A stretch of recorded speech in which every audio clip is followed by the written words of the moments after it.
Welcome back to the Deep Dive. We are continuing our series on world mythologies, and today I want to start with a question. It's a question that usually, well, it stops conversation dead in its tracks. Okay, I'm ready. If I told you that everything you are seeing right now, this room, your hands, the world outside your window, is a hallucination, how would you prove me wrong? You couldn't. Right. Not empirically, not from within the hallucination itself. There's no objective reference point. Exactly. And that is the uncomfortable, slightly vertigo-inducing premise we are starting with today. We're landing on the Tibetan plateau. A high altitude for a high concept. You could say that. We're looking at a set of texts that include the Bardo Thödol, which, most people know is the Tibetan Book of the Dead, but also the Kalachakra Tantra and the older shamanic Bon traditions. And the fascinating thing is, while these are all technically books about dying, they seem to be radical critiques of living. That's the absolute key. It's the distinction that if you miss it, you miss the entire point.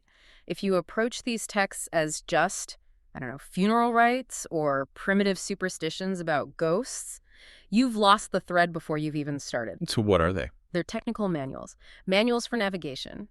They argue that death isn't a fade to black. It's not a binary switch that gets flipped from on to off. It's not just an ending. No.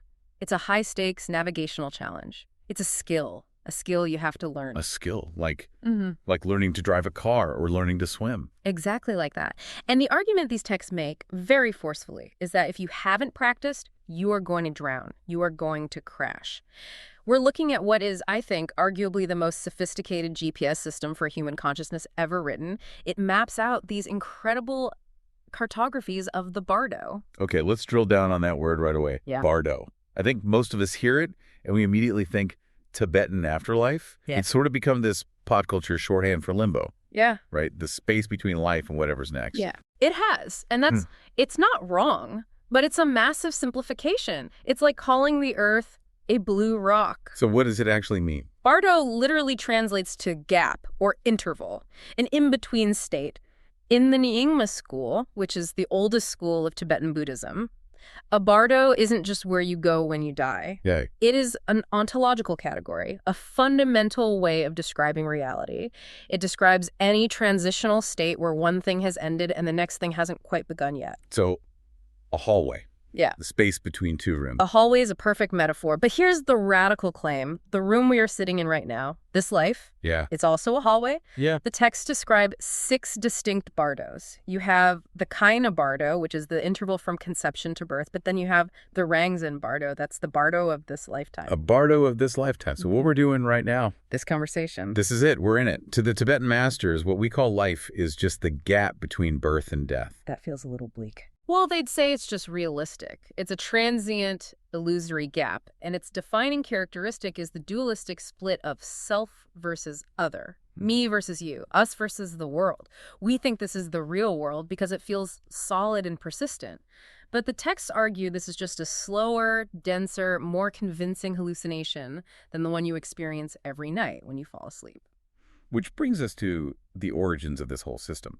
Because this worldview, it didn't just appear out of nowhere. We're looking at a very specific convergence of cultures here, right? It's not just pure Buddhism arriving from India. No, not at all. And that's crucial for understanding the imagery we're going to encounter later. It's a fusion. Yeah. You have the importation of high-concept tantric Buddhism from places like Nalanda University in India. Okay, so that brings the philosophy, emptiness, consciousness, the nature of mind. Exactly, the intellectual framework. Right. But it doesn't just land in a vacuum. It crashes into the indigenous religion of Tibet, which is called Bon. Right. And Bon is shamanic. It's animistic. It's a worldview deeply concerned with the spirits of the mountains, the lakes, the sky.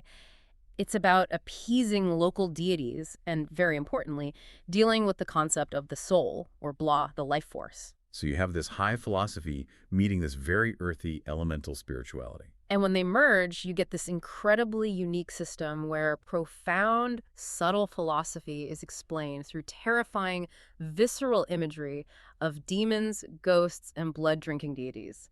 It's like a graduate-level physics textbook wrapped in the cover of a horror movie. Okay, so with that framing, let's talk about the creation myth, because in this context, it's not really about a god with a beard saying, "Let there be light," is it? It's much more internal. It is entirely internal. The central theme is mind as creator. The worldview here is that consciousness is the projector and everything else is the screen. The physical world, the dream world, the afterlife, they are all fundamentally movies projected by mind. And this connects directly to another one of those 6 bardos you mentioned. Yes, the third Bardo, the Milan Bardo, or the Bardo of dreaming. I found this part fascinating because I think for most of us, sleep is just a timeout. Yeah. We turn off the machine, we rest, we reboot.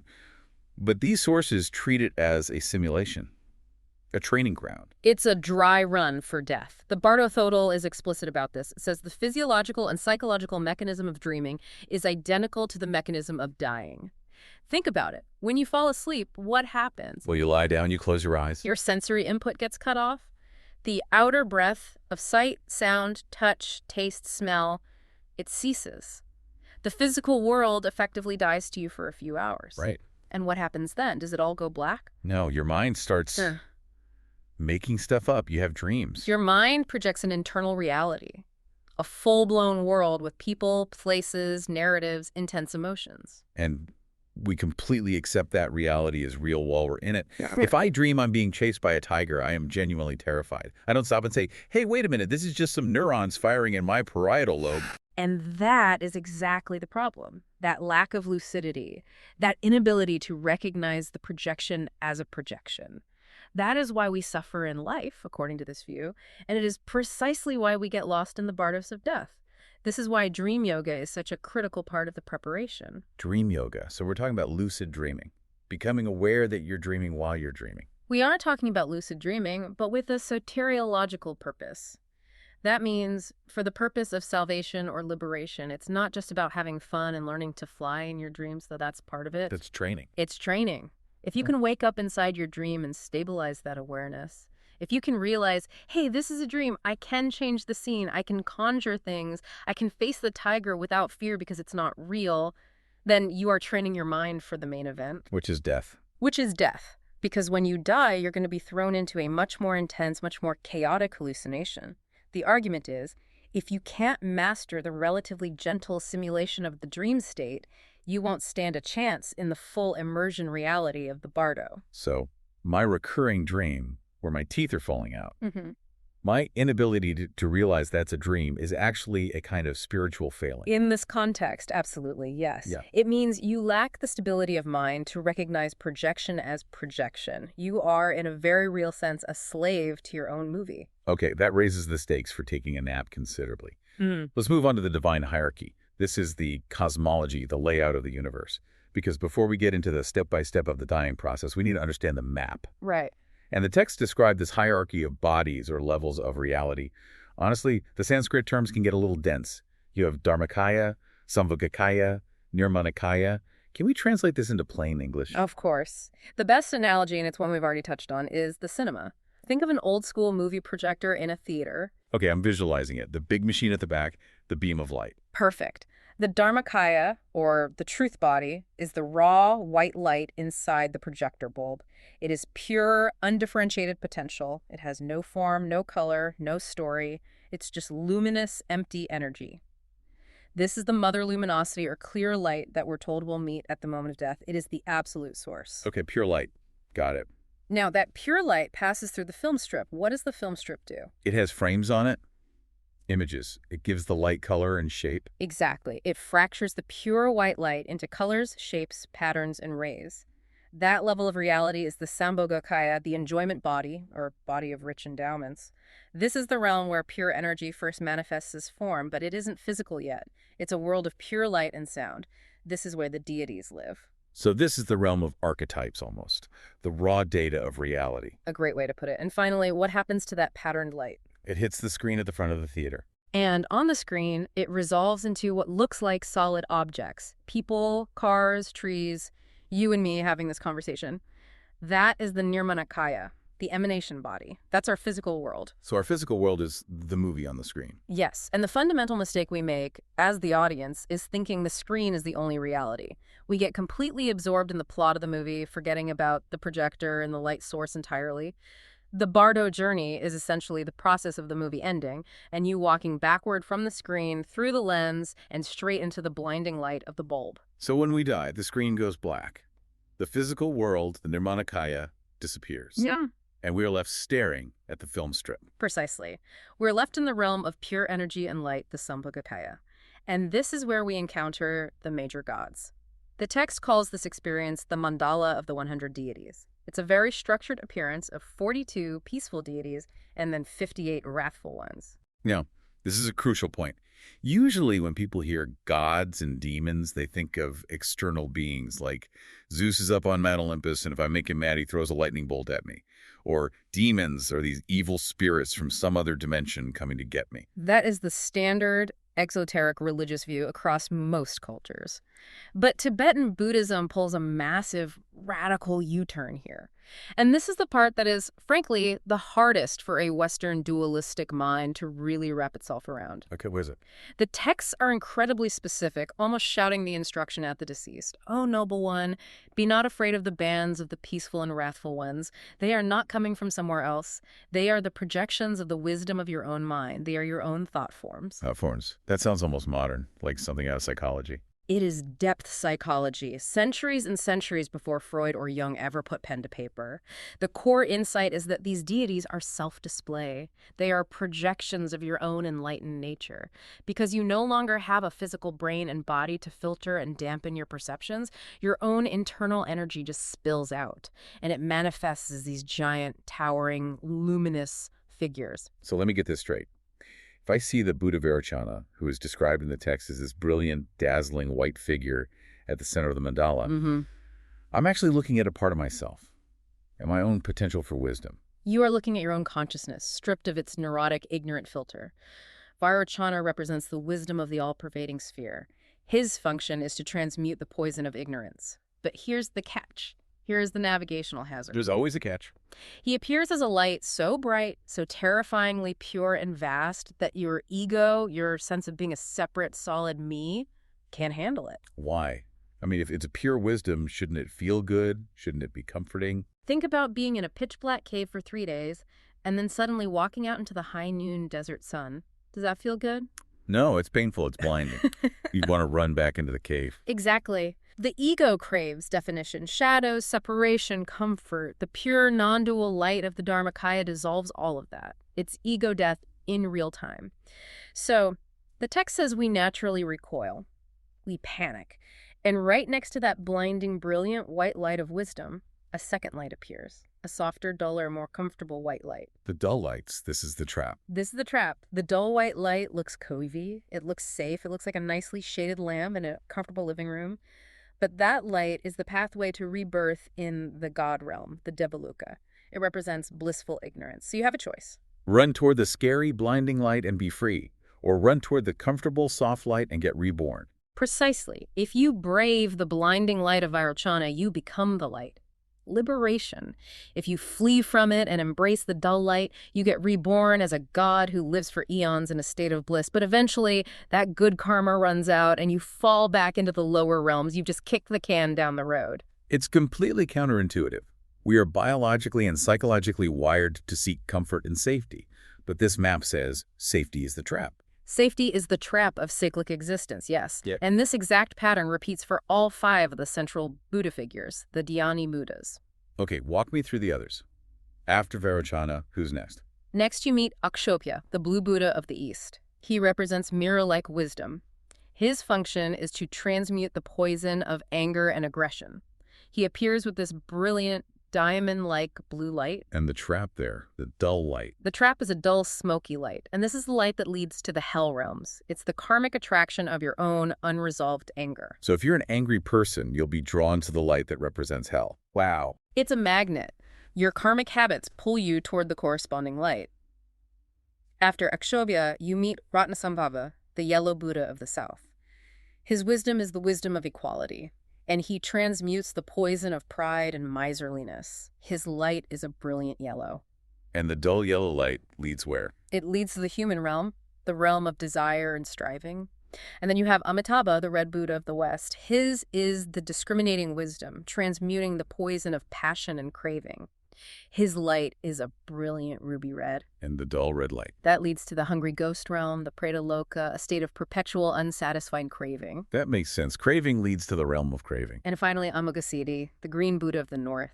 His wisdom is the all-accomplishing wisdom, and he transmutes the poison of jealousy and envy. His light is a brilliant green. The dull green light, the trap, leads to the Asura realm, the realm of the jealous demigods who are constantly at war. So it's a color-coded psychological test. For each of your core poisons, ignorance, anger, pride, desire, jealousy, you are offered a choice. Transform it into wisdom by braving the terrifyingly bright light, or follow it into a realm of rebirth defined by that very poison. You've got it. But here's the thing. The text assumes that most of us will fail. We are creatures of habit. We haven't trained. So we flee from all 5 of the peaceful visions. And when that happens, the show changes. The peaceful deities dissolve. And this is where the horror movie really starts. This is where it starts. The energy doesn't go away. It just amps up. The peaceful Buddhas re-emerge in their high-voltage forms. They become the 58 wrathful deities. This is the part that gets all the attention in the documentaries and art. We're talking about figures drinking blood from skulls, wearing garlands of severed heads, draped in flayed human and elephant skins, and surrounded by what the text calls yonic fires. It is the most terrifying imagery imaginable. You have the Harukas, the wrathful male Buddhas. They often have 3 heads, 6 arms, 4 legs. They are in ferocious sexual union with their female counterparts, their consorts, while stomping on corpses representing the ego.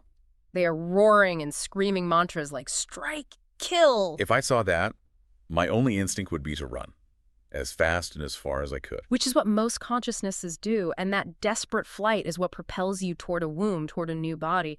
You are running away from the vision, looking for any place to hide. But all the while, the manual, the Bardo Thödol being read to your corpse, is shouting at you, do not run, do not be terrified, recognize them, this is compassion. So, how is a guy drinking blood from a skull compassionate? That seems like a pretty significant stretch. You have to decode the symbols. It's a symbolic language. In the tantric view, what does blood represent? I have no idea. Life. The samtharic waters? The craving for life, the biological thirst for existence that keeps us trapped in the cycle. The deity drinking the blood is showing you that he consumes your craving. He dries it up. The garlands of skulls. They represent the death of dualistic thought, the weapons they hold. They are for cutting through attachment and ignorance. They are trying to shock you awake. So it's like a cosmic defibrillator. A slap in the face to stop someone from panicking. It's exactly that, a cosmic slap. They are trying to scare the ego out of its stupor. But because we are so identified with our ego, we interpret this liberating energy as a mortal threat. We see a monster trying to kill me instead of seeing a divine surgeon trying to cut out the cancer of ignorance. And I'm assuming the self-display rule that these are projections of my own mind still applies. 100%. The text is even more emphatic here. Recognize that these wrathful deities are none other than the peaceful deities in a changed aspect. They are your own mind. They are your own energy bouncing back at you with terrifying intensity because you refused to recognize it when it was peaceful and beautiful. It's your last best chance for liberation before things get even more complicated. It's the last exit on the highway before you get into the messy traffic of rebirth. Let's talk about heroes and legends within this framework. Yeah. Because usually in mythology, a hero is someone like Hercules or Gilgamesh, a demigod who slays monsters. But here, the definition of heroism seems to be entirely different. It is. The hero is the yogin, the practitioner, the one who has trained. The hero isn't the one with the biggest muscles, it's the one with the most stable mind. Specifically, in the Sidpa Bardo, which is the next phase, the Bardo of becoming, after you've fled the wrathful visions, the consciousness takes on a subtle form called a mental body. And this body is different. It's not physical. Not at all. And it has what we would consider superpowers. This is where the practitioner's training really pays off. The notes mention passing through mountains. Yes. Because you are no longer composed of gross physical matter, you are not obstructed by it. The texts say the mental body can pass through mountains, earth, walls, and buildings without impediment. It can also travel instantly by the power of thought. So if you think of New York, you are instantly in New York. Instantly. If you think of your childhood home, you are there. If you think of the surface of the moon, you are there. It possesses a kind of flawed clairvoyance. You can see what others are doing. That sounds incredibly disorienting. It sounds like a recipe for madness. It is wildly disorienting if you don't have focus. The untrained mind is just flitted around the cosmos by every stray thought and karmic wind like a feather in a hurricane. But the hero is the one who has practiced meditation and can stabilize this state. The one who can hold their mind steady and direct their travel with intention. There's also a fascinating bit from the older Bon tradition regarding heroism. It's not about the deceased, but about the living lama, the ritual of soul retrieval. Right, Lalachalu. This comes from that pre-Buddhist shamanic layer. In Bon, they believe that your soul, or blah, your life force, your vitality, can be stolen by spirits or demons while you are still alive. And this causes what?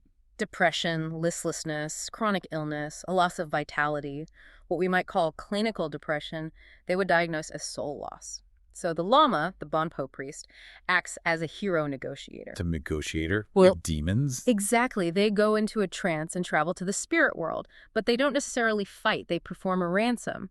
They construct these elaborate effigies of the person and offer tormas, which are ritual cakes made of barley flour and butter and precious stones, especially turquoise. So they're bribing the spirits. They're making a trade. They basically say to the spirit, look, take this delicious cake and this beautiful turquoise stone. It's better than the soul you stole.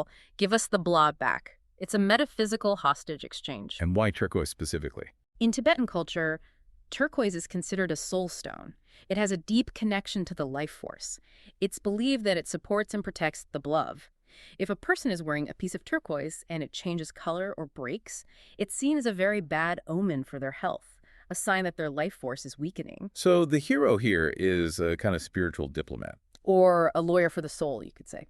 I want to pivot now to the culture and ritual section, because this system isn't just a philosophy. It's a practice. The texts don't just say, good luck, hope you realize you're empty. They give you tools, technologies. And the most famous one, and maybe the most extreme, is Phowa. Phowa is intense, is the right word. It translates to transference of consciousness. It is one of the famous 6 yogas of Naropa, a very advanced set of tantric practices. And what's the premise? The premise is, if you aren't fully enlightened and you don't trust your ability to navigate the scary lights and the blood-drinking deities of the Bardo, you can use a mechanical override, a kind of spiritual ejector seat. An escape pod. I like that. It's an escape pod. It's sometimes called enlightenment without meditation, though that's a bit of an exaggeration. The technique is designed to forcefully eject the consciousness at the moment of death through a specific exit point, directly into a pure land, like Amitabha's paradise of Sukhavati. So you bypass the Bardo entirely. You bypass the whole terrifying, confusing mess. The technique involves visualizing your central energy channel, the sushumna, as a hollow tube of blue light running up your spine from your navel to the top of your head. You then visualize your consciousness as a small pearl or a seed syllable of light at your heart. What? Then, using specific breath control and a sharp, explosive mantra, HIC, you practice shooting that pearl of consciousness up the tube, again and again, up to the crown of the head. And where exactly are we aiming? What's the target? The crown fontanelle, the soft spot on a baby's head. In yoga, it's called the Brahma aperture. The goal is to blast the consciousness right out the top of the head, bypassing all the lower exits. The texts say if your consciousness exits through your eyes, you're reborn as a human. If it goes out your ears, a lower realm, your mouth, a hungry ghost. You want the skylight, the first-class exit. And you mentioned earlier that this isn't just a mental visualization. It has real physical side effects.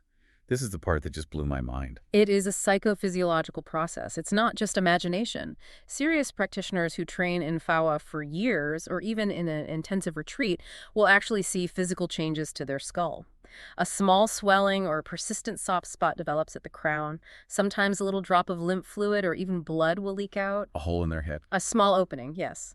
A sign that the channel is clear. And this leads to the ultimate test of accomplishment. The grass test. The Kusha grass test.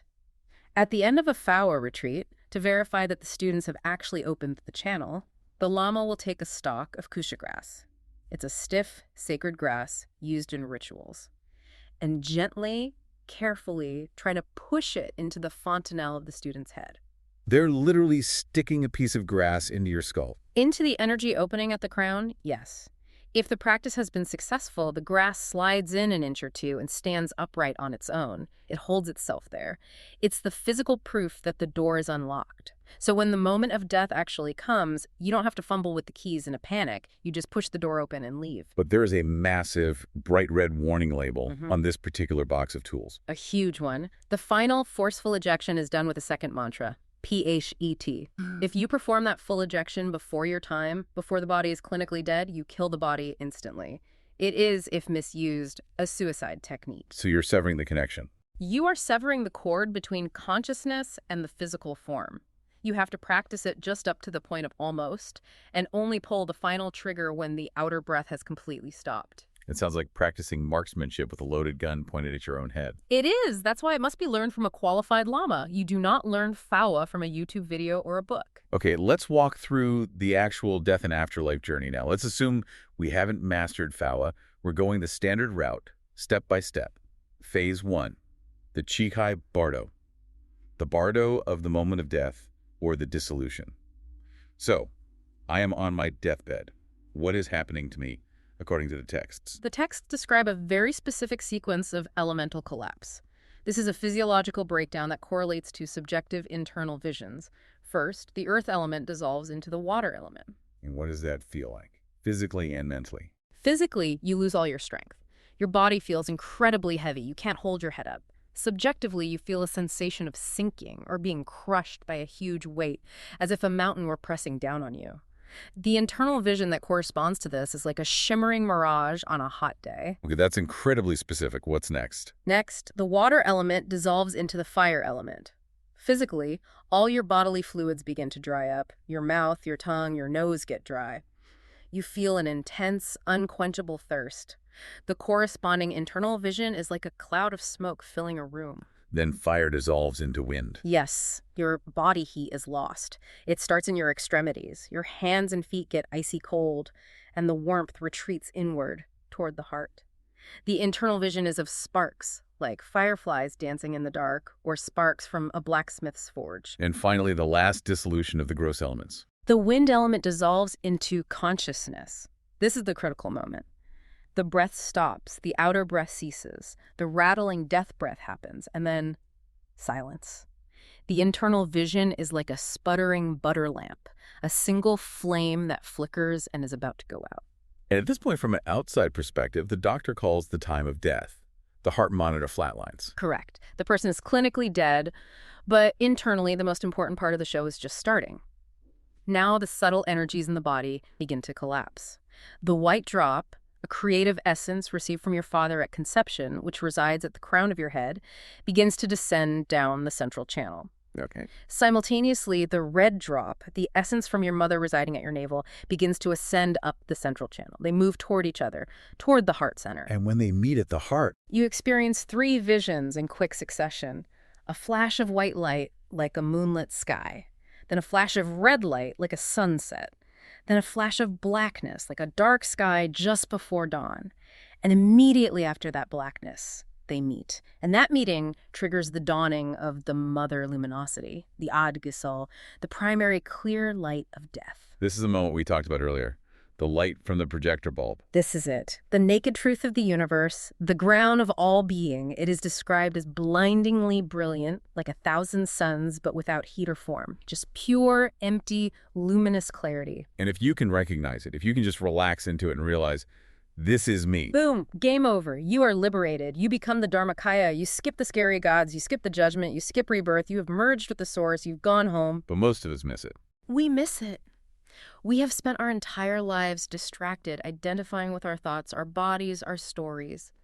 So when this moment of pure, naked reality arises, it's too much. We swoon. We pass out from the intensity. The text says this blackout, this state of unconsciousness, lasts for about 3.5 days. And when we wake up from that swoon, we find ourselves in phase 2, the Choniad Bardo. The Bardo of luminous reality. This is where the mandala of deities we talked about earlier appears, the lights, the sounds like 1,000 thunders. And this is where the navigation gets really tricky. You are now in a mental body. You're disembodied, confused. You might not even realize you are dead. Really? The text says you might go back to your home and try to talk to your grieving relatives, but they walk right through you and ignore you. You see them dividing up your possessions. You try to sit in your favorite chair, but you pass through it.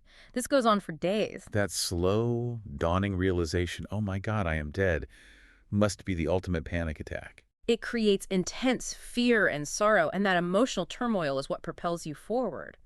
If you flee from the lights of the peaceful and wrathful deities, you fall, tumbling down to phase 3, the Sidpa Bardo, the Bardo of becoming. And this is where it gets judicial. This is the judgment hall. Enter Lord Yama. Yama Dharmaraja, the Lord of Death. He's a terrifying figure, often depicted as blue-black, wrathful, wearing a crown of skulls. And he holds the mirror of karma. This isn't a court where you can plead the fifth, I take it. No.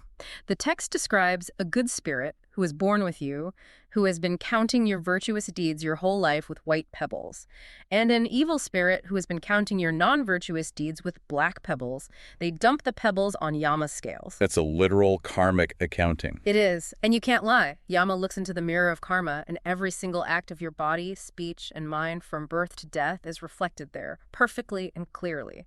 If the black pebbles outweigh the white, Yama's demonic attendants inflict punishment. And the punishments are graphic. Extremely graphic. Dismemberment, being boiled in molten metal, having your organs eaten, drinking blood. But, and this is a constant, desperate refrain of the Bardo Thödol, even while Yama is tearing you limb from limb, the instruction is whispered in your ear. Recognize this as a hallucination. This is not real. You have a mental body. You are emptiness. Emptiness cannot harm emptiness. It's the ultimate mind over matter, except there is no matter at this point. It's mind over mind. Precisely. The text says, if you can, even for a single instant, realize that Yama is just your own guilty conscience projected outward, that the demons are your own aggression, the entire scene dissolves into light. You are free. But if you panic, you run. You believe it's real, and you start looking for a way out, for a place to hide. You start looking for a body, anybody. And this leads to the search for rebirth. The winds of karma start blowing. The text describes them as terrifying hurricanes, tornadoes, blizzards with deafening sounds. You are being chased by the karmic consequences of your life. You see landscapes appearing, continents, cities. And this brings us to the symbols and secrets of the womb door. The womb door. This is the psychosexual mechanism of reincarnation, which is startlingly modern in its description. It is. The text says that as you are fleeing the karmic winds, if you are destined for a human birth, you will see visions of couples, men and women, in sexual intercourse. And it gets very specific about gender selection, doesn't it? Yeah. This is the part that felt so Freudian to me. Very Freudian, centuries before Freud. It says if you are to be born male, you will feel intense sexual attraction to the woman, the future mother, and aggression or jealousy toward the man, the future father. You try to push him away to take his place. The Oedipus complex right there in the text. Plain as day. And if you are to be born female, it's the reverse. You feel attraction to the father and jealousy and anger toward the mother. That feeling of desire is what draws your consciousness into the fertilized egg at the moment of conception. And once you're in, snap. The womb door closes. That is just wild. And the goal here for the practitioner is to close the womb door from the outside, right? To stop the process. Yes. The manual gives last-ditch techniques. Visualize the couple as your guru and his consort as sacred deities to generate revulsion. Meditate on the illusory nature of all phenomena.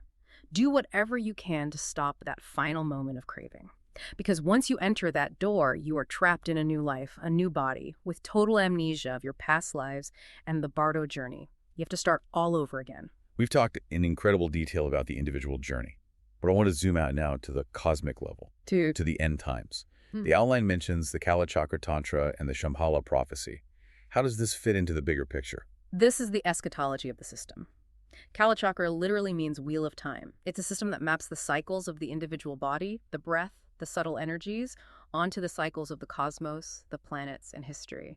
And at its heart is the prophecy of the hidden kingdom of Shambhala. Shambhala. That's a word that's been co-opted by a lot of New Age thought, often as a purely spiritual dimension. But in the text, it's a physical place, a fortress. It is described as a hidden kingdom on Earth, usually said to be somewhere north of Tibet, shaped like a giant 8-petaled lotus flower. It is a repository of the highest spiritual technology, the Kalachakra teachings, ruled by a line of enlightened kings. The prophecy states that gradually, over centuries, the Dharma, the spiritual teachings, will degrade in the outside world. Materialism will triumph. A barbarian ideology will slowly conquer the earth. And the texts get, well, they get very specific about who these barbarians are, don't they? They do. And we should be very clear here. We are simply reporting what is in the Kalachakra Tantra. The text explicitly links the lineage of these barbarian kings to figures including Adam, Enoch, Abraham, Moses, Jesus, Mani, and Muhammad. So it's presenting a direct critique of, essentially, the lineage of Abrahamic monotheism from its own specific Buddhist cultural and temporal viewpoint. Exactly. The text frames it as a future clash of worldviews. We're not endorsing this view, just explaining what the source material says. And there's even a date attached to this apocalyptic turning point. The calculations based on the text timeline are complex, but most scholars who've studied it point to somewhere around the year 2424 AD. 2424, that's surprisingly close. In the grand scheme of things, yes. The prophecy says that at this future date, the barbarian king will unite the world under his rule and, believing there are no more lands to conquer, will dissever and launch a final attack on the hidden kingdom of Shambhala. And the king of Shambhala will respond. The 25th king of Shambhala, whose prophesied gem is Rudrachakran, the forceful wheelholder, will ride out to meet them. With elephants. You have to mention the elephant. With a vast army that includes, according to the text, 400,000 war elephants and millions of soldiers in golden chariots. It's an epic, apocalyptic battle for the fate of the world. Rudrachakran defeats the barbarian forces and ushers in a new golden age of spirituality and peace on Earth. But as with everything we've discussed today, this can't just be a literal war movie set in the future. There have to be other layers. Of course. There is the outer war, the elephants and the chariots. But that is a symbol for the inner war. The inner battle takes place within the practitioner's own mind. The barbarian forces represent ignorance, greed, and aggression. Rudrachakran and his army represent the forces of wisdom and compassion. And the secret war. There's always a secret level in Tantra. The secret war is physiological. It takes place within the subtle body of the meditator. In Tantric yoga, the barbarians are the subtle winds or energies flowing in the side channels of the body, the channels that power dualistic thoughts. Shambhala is the central channel, the channel of non-dual wisdom. The great final victory is the yogic process of dissolving all the winds from the side channels into the central channel, resulting in the experience of the clear light and full enlightenment. I love that. The apocalypse is a metaphor for the death of the ego. The end of the world is just you finally figuring it all out. Exactly. The macrocosm is a map of the microcosm. So, after all of this, what is a legacy? How has this incredibly complex, dense system influenced the modern world? We have figures like Carl Jung, modern psychology. How do we make sense of these texts today if we're not Tibetan monks? Carl Jung is a huge figure in bringing this to the West. He wrote the psychological commentary for the first major English translation of the Bardo Thödol back in the 1920s. He saw it as a profound psychological map, not just a religious text. What was his take? He argued that the Bardo isn't a place in outer space, it's a journey into the collective unconscious. He saw the peaceful and wrathful deities not as literal gods, but as archetypes, primordial images and energies hardwired into the human psyche. The death process for Jung was a kind of individuation process in reverse, a dissolution of the ego back into the collective source. And what about actual Tibetan masters who came to the West? Like Chogyam Trungpa Rinpoche. How did he explain it to his Western students? He was a genius at stripping away the medieval or culturally specific trappings to get at the psychological core. He would say, look, you don't have to wait until your heart stops to experience the Bardo states or the six realms. They're happening now. All the time. He'd say the hell realm isn't a pit of fire you go to in 1,000 years. It's the state of intense, claustrophobic, neurotic aggression you feel when you're stuck in a traffic jam and you're filled with rage at everyone around you. That's hell. That makes it incredibly immediate and, frankly, undeniable. Incredibly. The God realm is when you're high on your own success, or maybe on a substance, lost in a trance of blissful ignorance, feeling superior to everyone. The hungry ghost realm is that state of gnawing dissatisfaction, always wanting the next thing, the next purchase, the next hit of dopamine, but never feeling full. We cycle through these realms all day long. The Bardo is now. And the transpersonal psychologist, Ken Wilber. Wilber maps it beautifully to a spectrum of consciousness. He sees the Bardo journey as a map of the layers of mind. The swoon at death is a regression. We drop from our gross, waking state, the Nirmanakaya, through the subtle dream and deity state, the Sambhogakaya, into the causal, formless state of pure consciousness, the Dharmakaya. Rebirth, for Wilber, is just the failure to hold that highest, formless state, which causes us to step back down the ladder into form. So here's the synthesis, the closing reflection. It seems that whether you believe in the literal blue-skinned gods and the 400,000 elephants, or you just see this as a brilliant, ancient map of the human mind, the takeaway is exactly the same. The takeaway is this. The nature of your afterlife is determined entirely by the nature of your mind right now. You are practicing for your death every single time you fall asleep and get lost in a dream. Every time you get angry and lose control, you are practicing for the hell realm. And every time you sit down, quiet your mind, and just practice awareness, you are practicing for recognizing the clear light. That is the provocative thought I want to leave our listeners with. We walk around thinking reality is fixed. We think the movie we are watching is the only movie there is. But this entire deep dive suggests that reality is a channel we are actively tuning into with the habits of our mind. And if we can learn how to use the remote through meditation, through dream yoga, through simple moment-to-moment awareness, we can actually change the channel. We can learn to navigate the gap. Exactly. We can master the bardo. This has been an absolutely fascinating journey into the Tibetan Book of the Dead and beyond. Thank you for guiding us so clearly through such a complex map. It was my pleasure. It's an endless source of wonder. And to our listeners, if you enjoyed this deep dive into the unknown, into the very nature of consciousness itself, make sure you like and subscribe. We have plenty more mysteries to unpack, more maps to explore. Until next time, keep navigating.